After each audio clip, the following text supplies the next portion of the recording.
ክርስቶስ ማይምጣ ወደ መንግስተ ሰማያት ከመሄድ በላይ ምን ተስፋ አለ? በተለይ ደግሞ ይህን ዘመን ስናየው አሁን ሰሞኑን ያሉትን ዓለም አቀፍ ጦርነቶች ስናያቸው አይደለም እኛ ጋር ራሱ የእቃዎች ውድነት እየጨመረ ነው አይደለም እና የከተሞች ውበት ክርስቶስ ባይመጣ እውነተኛ ፍርድ ባይፈርድ እውነት ሰይጣን እኮ አምላክ ይመስል ነበር። ጉልበታሞች አምላክ ይመስሉ ነበር። ኒውክሌር ቦምብ የታጠቁት አምላክ ይመስሉ ነበር። የፈለጉትን እያፈረሱ የፈለጉትን እየገደሉ የሚኖሩት እውነተኞች ይመስሉ ነበር። ግን እውነት አለ ይገለጣል፣ ይመጣል ክርስቶስ። ለእያንዳንዱ እንደ ስራው ከፍለው ዘንድ ዋጋዬ ከኔ ጋር ነው። ክርስቶስ ማይምጣ በዚህ ልዩነት ዘረኝነት ውስጥ በዚህ ስግብግብነት ሆድ በልቶ በማይረካበት ሰውነት ለብሶ አጊጦ በኮምፕሌክስ ቅንጥ ቅጥል በሚልበት በዚህ ጣጣ ባለበት ዓለም ለመኖር ለምን የኛ የዚህ ዓለም ከምግብ የሚገኘው ደስታ ከዚህ ዓለም ጌጥ የሚገኘው ደስታ ከዚህ ዓለም ነገር የሚገኘው ፍላይ ይቅርብን። ክርስቶስ ማይምጣ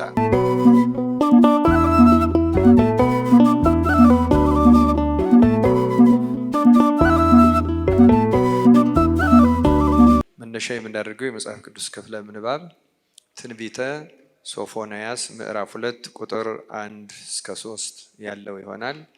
እኔ በንባብ አሰማችኋለሁ።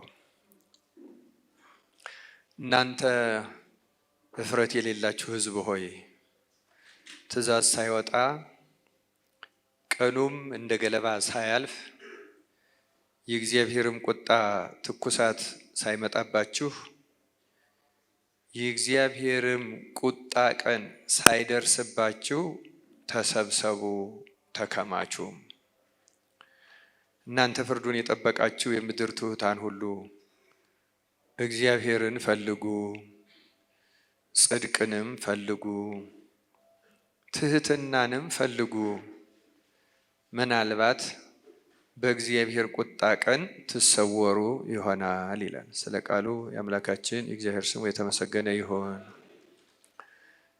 ዛሬ ደብረ ዘይት ብለን የምንጠራው ሳምንት አራተኛው ቀን ነው አይደለም? በእሁድ ነው የምንጀምረው።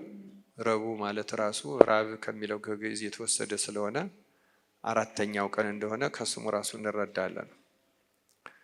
እና መካከሉ ላይ ነው ያለነው። ሳምንቱ ቤተክርስቲያን ስለ ዕለተ ምጽአት የምታምነውንም በጎላ በተረዳ ከሌላው ቀን በተለየ የምትመሰክርበት ሳምንት ነው። ወንጌሉም የሚነበብበት ትምህርቱም የሚሰበክበት መሰረታዊ ዓላማው ግን አንድ ነው። ዓላማው እኛን ማዘጋጀት ነው። እኛን ምን ማድረግ ነው? ለምን? ክርስቶስ ይመጣል አይቀርም። እግዚአብሔር ሰጋደ ይመጽእ። አንደኛ ዳግመኛ ይመጣል ስንል መጀመሪያ መጥቷል የሚል እምነት አለን የለንም? አዎ። ምክንያቱም አይሁድ ገና መጀመሪያም አልመጣም ብለው ስለሚያምኑ አንዱ እኛን የሚለየን ዳግመኛ ምን ያደርጋል እንጂ መጀመሪያማ መጥቷል። መጥቶ ሰው ሆኖ መከራ ተቀብሎ ተሰቅሎ ሞቶ ተቀብሮ ተነስቶ በክብር አድርጓል አይደለም? ስለዚህ መላእክት እንዳሉት አሁን ይሄ ሲያርግ እንደምታዩት ዳግመኛ ምን ይሆናል? ይመጣል። ዳግመኛ ይመጣል ነው ትምህርታችን። ይመጣል ብቻ አይደለም፣ ዳግመኛ ነው የሚመጣው። ምክንያቱም መጀመሪያ ስለመጣ ማለት ነው። ገና መጀመሪያ ይመጣል የሚሉ ስላሉ ለዚያ ነው ማቴዎስ 4 የሚጀምረው ከመቅደሱ መፍረስ ነው። ይህን ድንጋይ ይህን መቅደስ አየኸው ያምራል ሲሉት ድንጋይ በድንጋይ ላይ ሳይፈርስ፣ ምክንያቱም ገና ይመጣል እያሉ መቅደሱ ሊጠብቁት ነው። እሱ መጥቷል እኮ አማናዊ መቅደስ። የመቅደሱ ባለቤት መጥቷል አልመጣም? መጥቷል። 70 ዓመት የንስሐ ተሰጥቷቸዋል፣ አልተጠቀሙበትም፣ ፈርሷል። ዳግመኛም አይሰራም። ከዚህ በኋላ አይሰራም። ሶሎሞን መቅደሱን ሰራ፣ ናቡከደነጾር አፈረሰው፣ ዘሩባቤል እንደገና አሰራው፣ ጥጦስ ሮማዊ መሪ በ70 ዓመተ ምህረት አፈረሰው። ከዚህ በኋላ ለሶስተኛ ጊዜ አይሰራም። ይሄ እምነት ነው ራሱ። ጥላቻ አይደለም፣ ምቀኝነትም አይደለም። ምክንያቱም ክርስቶስ ሲጠበቅ የነበረው ስለመጣ ማለት ነው። ምክንያቱም መቅደስ ይሰራ የሚለው አልመጣም የሚል እምነት ስላለው ገብቷችኋል አይደለም? አልመጣም ገና ወደፊት ነው የሚመጣው የሚል ስላለው እና ክህነተ ሌዋውያን ፈርሷል፣ ዘሩም አይታወቅም። አይሁድም በምድር ላይ 2000 ዓመት በትኗቸው ኖረዋል። ስለዚህ ክህነተ ሌዋውያንም ፈርሷል፣ መቅደሱም ፈርሷል፣ ክርስቶስ መጥቷል። በመጣበትም ጊዜ መቅደሱን ያላግባብ ይጠቀሙበት ስለነበረ መሰረታዊ ተአምራቱን ከመቅደሱ ውጭ ነው ያደረገው። ከቃና ዘገሊላ ተአምር ጀምሮ ጸሎተ ሐሙሱ መስዋዕትንም ሲሰራ በመቅደሱ ነው ያደረገው። ከመቅደሱ ውጭ ነው ያደረገው። ከዚያ በኋላ ፈርሷል፣ አይመለስም። የሚጀምረውን በዚህ ነው። እኔ የዕለተ ምጽአቱ ትምህርት መሰረታዊ አንጓዎች ውስጥ አንዱ ይሄ ነው። ክርስቶስ መጥቷል። ከዚህ በኋላ የሚመጣው ዳግመኛ ለማዳን ሳይሆን ምን ለማድረግ ነው? ለመፍረድ ነው የሚመጣው። ዝም ማይልም የሚለው ምስባኩን የምንሰብከው ለዚያ ነው። እግዚአብሔር ጋደ ይመጽእ እና ዝም አይልም። እሳት ይነድድ ቅድሜሁ፣ በፊቱ ፍርድ ይደረጋል። እሳት በእውነቱ ነገሮችን እንደሚለያየው ወርቁንና እንጨቱን ይለያል አይለይም? ይለያል። ወርቁ ብሩ ይነጥራል፣ እንጨቱ ገለባው ይቃጠላል። ኃጥአን ወደ እሳት ይሄዳሉ። በገድል በመከራ ተፈትነው እንደ ወርቅ የሚያበሩ ጻድቃን ወደ ክብር ወደ መንግስተ ሰማያት ይሄዳሉ። ያ እውነቱን የሚለየው እሳት ይመጣል። ትምህርታችን ያ ነው። ግን ያ የሚደረገው እንዲሁ ዝም ብሎ አይደለም። ከዚያ በኋላ ደግሞ ይመጣል ሲባል መቼ ነው መጣው? አሁን መጣ እየተባለ እንዳንታለል ደግሞ የሚመጣበት ደግሞ ምልክቶቹ ደግሞ ተሰጥተዋል አይደለም? የመቅደሱ መፍረስ መምጣቱ እርግጠኛ መሆኑ፣ በመምጣቱ ሰበብ ደግሞ ሰይጣን ብዙ ስህተት እንዳይሰራ አሁን መጣ። ምክንያቱም ክርስቶስ መጥቷል እያሉ ብዙ ያሳስቱ ሰዎች ከዚህ በፊትም አሉ። ሊመጣ ነው እያሉ ሰው ሰብስበው የገደሉ ብዙ ሰዎች አሉ። ብዙ ጉዳት ደርሷል፣ ወደፊትም ሊደርስ ይችላል። ስለዚህ በዚያ ምክንያት ደግሞ እንዳንሳሳት ደግሞ ምን ሰጠን? ምልክት። አብዛኛው የማቴዎስ 24 ምንባቡ ምልክቶች ላይ ያተኮረ ነው። መንግስት በመንግስት ላይ፣ ህዝብ በህዝብ ላይ ይነሳል፣ ፍቅር ይቀዘቅዛል፣ ሐሰተኞች ነቢያት ይነሳሉ፣ እኔ ክርስቶስ ነኝ የሚል ይመጣል። ይሄ ሁሉ ተብሏል አልተባለ? እንዲህ አይደረግ። አብዛኛው ምልክት ዓላማው የምልክቶቹ መሰረታዊ ዓላማ ሰውን ከስህተት መጠበቅ ነው። ሰውን ከምን ማድረግ? መጨረሻው ሲጠቃለል ግን ማዘጋጀት ነው። ለምንድን ነው የምንዘጋጀው? ለእውነተኛ ህይወት። በዚህ ማናምን ቢሆን ኖሮ በክርስቶስ ዳግመኛ መምጣት ማናምን ቢሆን ኖሮ እንደዚህ አንሰበሰብም ነበረ። ምክንያቱም ክርስቶስ አልተነሳም፣ እኛም ማንነሳ ከሆነ እንዳለው ቅዱስ ጳውሎስ አይደለም? እምነታችን ከንቱ ሆና እንዳለው ትንሣኤ ባይኖር ዕለተ ምጽአት ባይኖር፣ እንዲያውም አንዳንድ ሊቃውንት ኦርቶዶክሳዊት ተዋሕዶ ቤተክርስቲያን ወይም አማናዊቷን ቤተክርስቲያን ምጽአታዊ ስካቶሎጂካል ይሏታል። ምክንያቱም መምጣቱን በመጠበቅ ነው ይህን ሁሉ የምናደርገው። ስለሚመጣ እንደሚፈርድ ስለምናውቅ፣ የቀኝ የግራው ቁመት የሚባል ስላለ፣ የዘላለም ህይወት የዘላለም ቅጣት ስላለ፣ ምጽአት ባይኖር ሆኖ ለምን ቤተክርስቲያን ያስፈልጋል? ለምን ጥምቀት ያስፈልጋል? ለምን ጾም ያስፈልጋል? ለምን መዝሙር ያስፈልጋል? ለምን ጉባኤ ያስፈልጋል? ለምን ትምህርት ያስፈልጋል? ትርጉም የለውማ። ይሄው በሙሉ ትርጉሙ ያለው እኮ ምጽአቱ ላይ ነው። ግልጽ ነው አይደለም? መሰረታዊ። ለዚያ ነው ከአምስቱ አዕማደ ምስጢራት አንዱ ምስጢረ ትንሣኤ ሙታን። በጸሎት ሃይማኖትም ላይ ስንጸልይ የምናጠቃልለው ወንሴፎ ነው አይደለም? ምንለው ትንሣኤ ሙታን እንላለን። አንመጥ ተስፋ እናደርጋለን።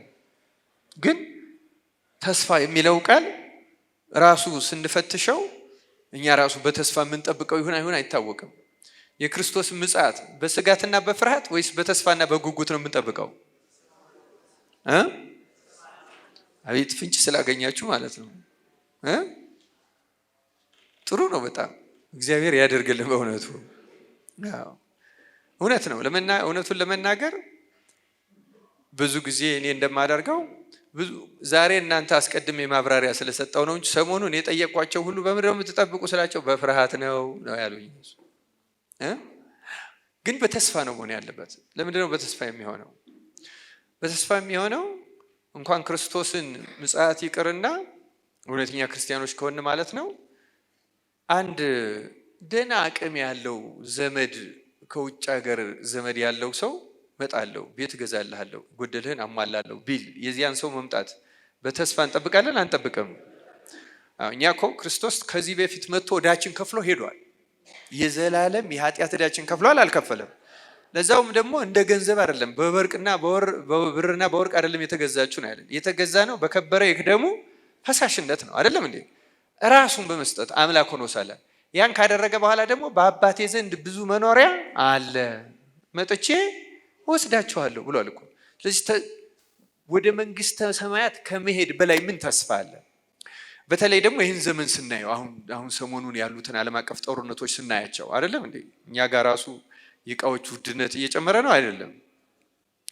እና የከተሞች ውበት ክርስቶስ ባይመጣ እውነተኛ ፍርድ ባይፈርድ እውነት ሰይጣን እኮ አምላክ ይመስል ነበረ።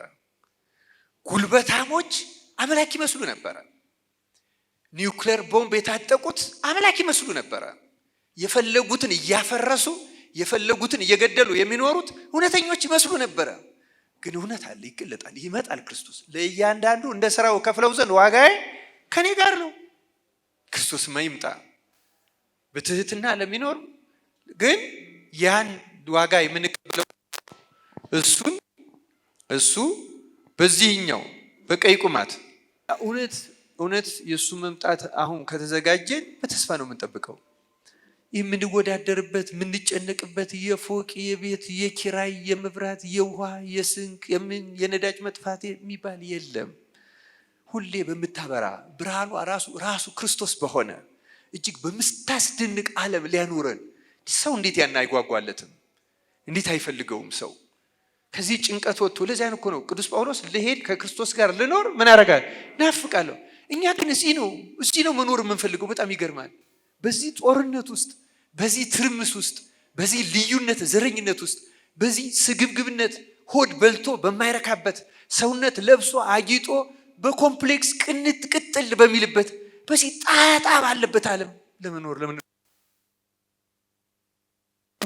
ክርስቲያኖች እንደሚገባን ከተዘጋጀን በእውነቱ ይምጣ ክርስቶስ። የክርስቶስ መምጣት በተስፋ የሚጠበቅ ነው፣ በናፍቆት የሚጠበቅ ነው። የተሻለን ዓለም ከምንኖርበት ዓለም ሊነጻጸር የማይችል እውነተኛ ሰላም፣ እውነተኛ ደስታ፣ እውነተኛ እርካታ ሰዎች መላእክትን ወደ ጽድቅ ከሄድ መስለን ወደ ምንኖርበት ዓለም ደግሞ እኮ አናፍርም። ሁሌም መንግስትህ በሰማያት እንደሆነች እንዲሁም በምን እንላለን። ፈቃድህ በሰማይ እንደሆነች እንዲሁም በምድር ትሁን። መንግስት ምን ትሁን? ትምጣ። መንግስትህ እኮ ትምጣ ሌላ አይደለም። ዕለተ ምጽአት እስከሚመጣ እንኳን አታስጠብቀን። እዚህ በኑሯችን ራሱ በመንግስትህ ቅዱሳን የሚኖሩትን ኑሮ አቅመሰን እኮ ማለት ነው። የኛ የዚህ ዓለም ከምግብ የሚገኘው ደስታ፣ ከዚህ ዓለም ጌጥ የሚገኘው ደስታ፣ ከዚህ ዓለም ነገር የሚገኘው ፍላይ ይቅርብን። በምድር እየኖር በእውነቱ ቅዱሳን ያን ዓለም እንደቀመሱት አቅመሰን እኮ ማለት ነው። ደግሞ የሚጸድቅ ሰው በዚህ ነው የሚቀምሰው ያለ ጥርጥር ማለት ነው። በዚህ ያልቀመሳት ሰው በሰማይ ያያት ዘንድ ተስፋ የለው። ስለዚህ በምድር እንድንቀምሳት አምላካችን እግዚአብሔር ይርዳን። ተወደዳችሁ እግዚአብሔር ቤተሰቦች፣ ስለዚህ ይሄ ሁሉ የሚነገርበት ምክንያት ያቺ የምትመጣው የምታጓጓ ስለሆነ በጣም ልዩ ስለሆነች ወደዚያ መግባት እንችል ዘንድ እንድንዘጋጅ ነው። ዋናው ዓላማው መዘጋጀት ነው።